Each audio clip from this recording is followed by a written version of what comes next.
যারা মুসলমানদের দুশ্মন, যারা আমার আল্লাহর দুশ্মন, আল্লাহ রাসূলের দুশ্মন, আল্লাহদ্রোহী, বেঈমান, কাফের, মুশরিক, আপনার কাছে তারা হচ্ছে সবচেয়ে প্রিয় এবং পছন্দের ফেভারিট মানুষ। না, সব জায়গায় ইসলাম টেনে আনা ঠিক না। তো আর যা হোক, তিনি এখনো মুসলমান হতে পারেন, তিনি ইসলাম বুঝেনই নেই। আল্লাহ তাআলা আমাদেরকে পরিপূর্ণ মুসলমান হওয়ার তৌফিক দান করুন। পরিপূর্ণ সারেন্ডার না করলে, শতভাগ আত্মসমর্পণ না করলে আপনি কখনো পরিপূর্ণ মুসলমান হতে পারবেন। আল্লাহ তাআলা আমাদেরকে পরিপূর্ণ মুসলমান হওয়ার তৌফিক দান। ভাইরা আমার, খেলার নামে আমরা যা করছি আজকাল, সেগুলো অনেক ক্ষেত্রে আমাদেরকে ইসলাম থেকে শুধু দূরে সরাচ্ছে না, নিজের অজান্তে আল্লাহদ্রোহী, হারাম এবং আল্লাহর অভিশাপ এবং গজব নাজিল হওয়ার কর্মকাণ্ডকে দুনিয়াতে প্রতিষ্ঠা করার জন্য যারা সংগ্রাম করছে, শয়তানের বাহিনী বলা যেতে পারে, তাদের ভক্তি করছে আমাদের মুসলমানের সন্তানরা। তাদের ভক্তি করছে মুসলমানের সন্তানরা, জানে না কার ভক্তি করছে, কার ভক্ত হচ্ছে, কার ফলোয়ার হচ্ছে, কার সাপোর্টার সে হচ্ছে।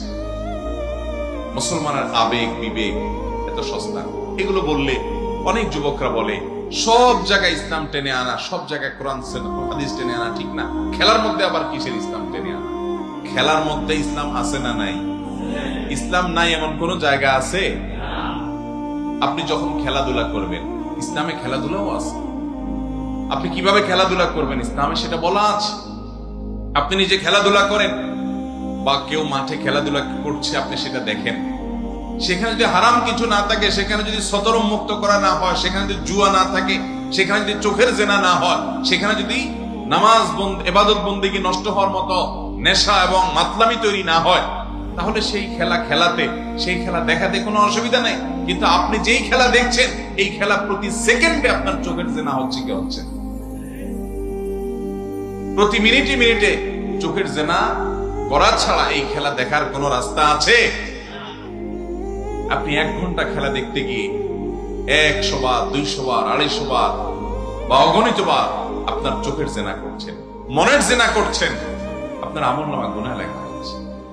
এর পাশাপাশি এই খেলাধুলাগুলোর কারণে যারা সমকামিতাকে সাপোর্ট করে, যারা মুসলমানদের দুশ্মন, যারা আমার আল্লাহর দুশ্মন, আল্লাহ রাসূলের দুশ্মন, আল্লাহদ্রোহী, বেঈমান, কাফের, মুশরিক, আপনার কাছে তারা হচ্ছে সবচেয়ে প্রিয় এবং পছন্দের ফেভারিট মানুষ।